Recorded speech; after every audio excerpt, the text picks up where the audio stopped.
एक राज्य था कांकुर। राजा की असमय मृत्यु होने और दोनों राजकुमारों के अत्यंत छोटे होने के कारण रानी को ही राजा बनना पड़ा। वही इस राज्य की कर्ता धर्ता थी। उसने 16 वर्ष तक साम्राज्य बखूबी संभाला और कभी पराजित नहीं हुई। पड़ोसी राजा उसके नाम से खौफ खाते थे। वह तलवारबाजी में बहुत कुशल थी। उसके दांव पेच कोई नहीं समझ पाता था। पर अब उसकी उम्र बढ़ने लगी। उसे दिन रात चिंता रहती कि उसके रहते राजकुमार राज्य संभाल लें। गुरुजी, अपनी विद्या का प्रयोग करके बताओ कि किस राजकुमार को राजा बनाया जाए। महारानी, आपके तीनों बेटों में से। गुरुजी, आपको कितनी बार कहा है, हमारे 3 नहीं 2 कुमार हैं। ये बार बार तीसरा कहाँ से आ जाता है। जी महारानी, न जाने क्यों कांकुर राज्य की कुंडली 3 कुमारों की ओर संकेत करती है। आप दोनों राजकुमारों के बारे में बताइए। इन दोनों कुमारों के पास ही राजा बनने की क्षमता नहीं है। रानी अपनी विशेष दासी को बुलाती है। रात को मैं तुम्हारे साथ दासी के वेश में कुमारों को देखने चलूंगी। महारानी, आपको वेश बदलने की क्या आवश्यकता है? जितना कहा है उतना करो, और हाँ, ये बात किसी को पता न चले। दासी हाँ में सिर हिलाती है। आधी रात को अंधेरा गहराने पर रानी अपने मुंह पर नकाब लगाए साधारण कपड़ों में दासी के साथ छोटे कुमार के महल की ओर जाती है। वह छिपकर खिड़की से अंदर देखती है। कुमार संतों की तरह समाधि लगाए बैठा था। ये क्या, इस आयु में ऐसी तपस्या? इसे क्या साधु बनना है? ये तो बातें भी संतों जैसी करता है। दोनों वहां से निकलकर बड़े कुमार के महल की ओर जाती है। ये कहाँ जा रहा है? मधुशाला। क्या? जी महारानी, बड़े कुमार को शराब पीने की लत है, से आपने महल में मधुशाला पर पाबंदी लगाई है। बड़े कुमार मधुशाला जाकर पीते हैं। मधुशाला में कुमार खूब शराब पीता है। वह न केवल पीता है बल्कि नशे में मेज पर खड़ा होकर नाचने लगता है, फिर रुपये उड़ाने लगता है। महारानी, क्या आप इन्हें राजा बनाना चाहती हैं? तुम्हारा क्या विचार है?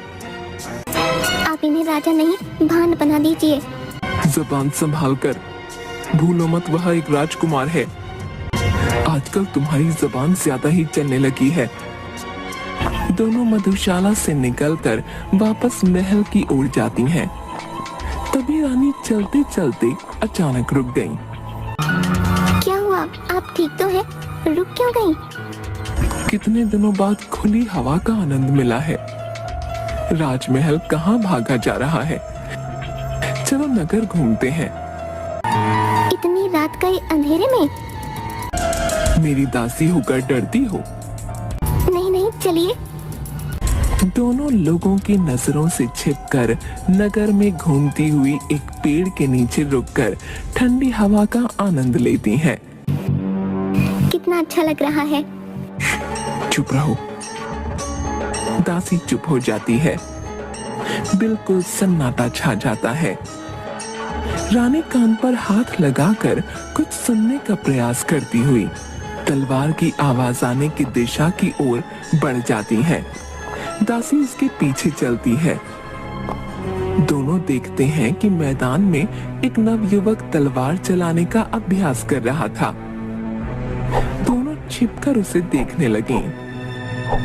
उसकी तलवारबाजी देखकर रानी से रहा नहीं गया और उसने युवक के दाईं ओर पड़ी 2 अतिरिक्त तलवारों में से एक उठा ली। वह नकाब में तलवार लिए युवक के सामने खड़ी हो गई। कौन हो तुम? तुम्हें यह जानने की कोई आवश्यकता नहीं। स्त्री होकर हाथ में तलवार? क्या तुम कांकुर की महारानी को नहीं जानते? वह भी तो एक स्त्री है। युवक उसकी बातें सुनकर हंसने लगता है। चलो मुकाबला करो। क्षमा, मैं स्त्रियों पर वार नहीं करता। वार नहीं करते या डर गए कि एक स्त्री से हार जाओगे? चलो तुम्हारी गलतफहमी मैं अभी दूर कर देता हूँ। दोनों तलवार से एक दूसरे पर वार करती हैं। रानी तलवारबाजी में युवक पर भारी पड़ती है। युवक उसकी वार देखकर हैरान हो जाता है। तभी रानी ने इतनी शक्ति से युवक की तलवार पर वार किया कि वह उसके हाथ से छूटकर नीचे गिर गई। रानी ने हंसकर अपनी तलवार धरती में गाड़ दी और वहां से चली गई। रास्ते में दासी रानी से कहती है, बहुत खूब महारानी, आपकी तलवार का सामना संसार का कोई व्यक्ति नहीं कर सकता। ऐसे थोड़े मैं कांकुर की महारानी हूँ। आपके वारों को वह युवक समझ ही नहीं पाया। उसका तो चेहरा ही देखने लायक हो गया था। बेचारा, वह क्या जाने किसके साथ मुकाबला कर रहा था। पर मानना पड़ेगा उसे, वो भी कम नहीं था। उसकी तलवारबाजी ने मुझे भी असमंजस में डाल दिया था। आपके सामने कोई नहीं टिक सकता। तलवारबाजी, तलवारबाजी, मैं कुछ समझी नहीं। तलवारबाजी जल्दी समझ आ जाएगा। अगले दिन पूरे नगर में घोषणा की गई कि 2 दिन बाद राजमहल में तलवारबाजी है, जिसमें महारानी स्वयं भाग लेंगी और जो भी कोई उनका सामना करना चाहे आ सकता है। महल का मैदान मंत्रियों एवं सेवकों से भरा था। पहले बड़े राजकुमार ने रानी का सामना किया। वह रानी पर पूरी शक्ति से तलवार के वार कर रहा था। रानी ने उछलकर तलवार घुमाकर उसकी दाईं भुजा पर मारी तो वह जोर से चिल्लाया, तुमने हाथ क्यों नहीं हटाया? ऐसे युद्ध में शत्रु का सामना कैसे करोगे? फिर वह उसकी भुजा पर कपड़ा बांधती है। माँ, मैं आपका सामना नहीं कर सकता। मुझे तो रख देखकर ही डर लगता है। ठीक है मेरे नाजुक बेटे। रानी बड़े कुमार को खड़ा करती है। क्या कोई और व्यक्ति महारानी से मुकाबला करना चाहता है? अचानक एक नव युवक हाथ ऊपर करता हुआ आगे आता है। मैं करना चाहता हूँ मुकाबला।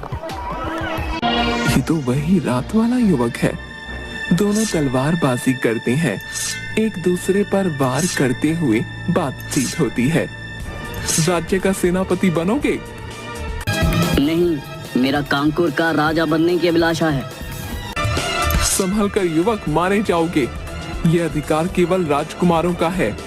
कहते हुए रानी उसके पैर पर तलवार से वार करती है, किंतु वह तेजी से पैर हटा लेता है। आप स्वयं सोचिए, आपका सामना केवल आपका अपना खून ही कर सकता है। क्या कह रहे हो?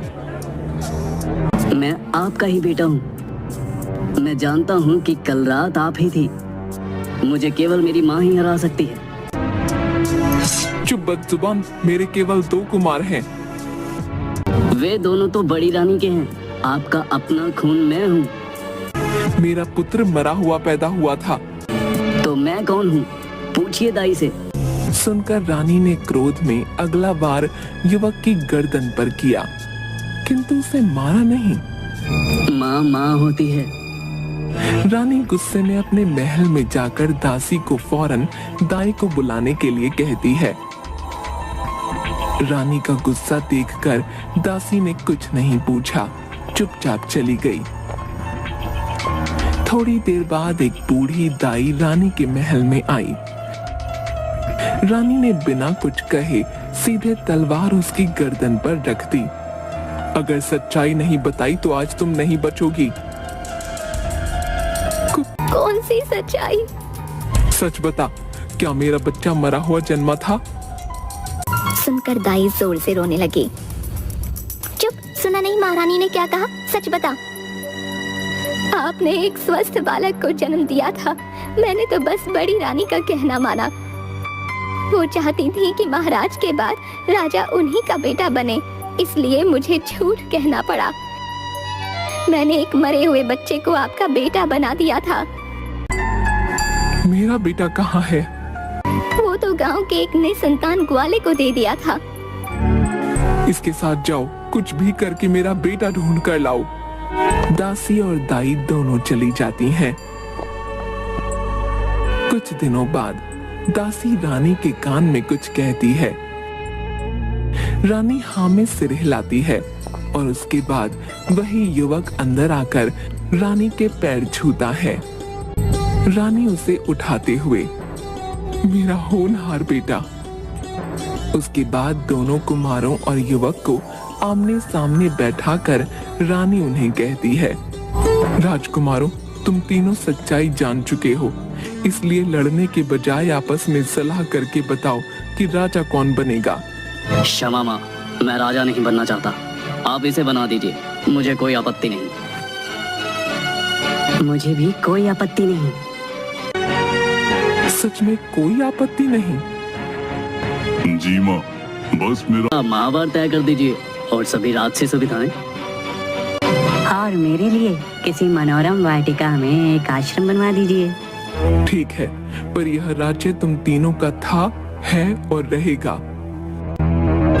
अगले दिन युवक का राज्याभिषेक होता है। आज मैं बहुत प्रसन्न हूँ, कांकुर को एक योग्य राजा मिल गया। रानी, दोनों राजकुमार और सभी लोग सिंहासन पर बैठे युवक पर फूल बरसाते हैं।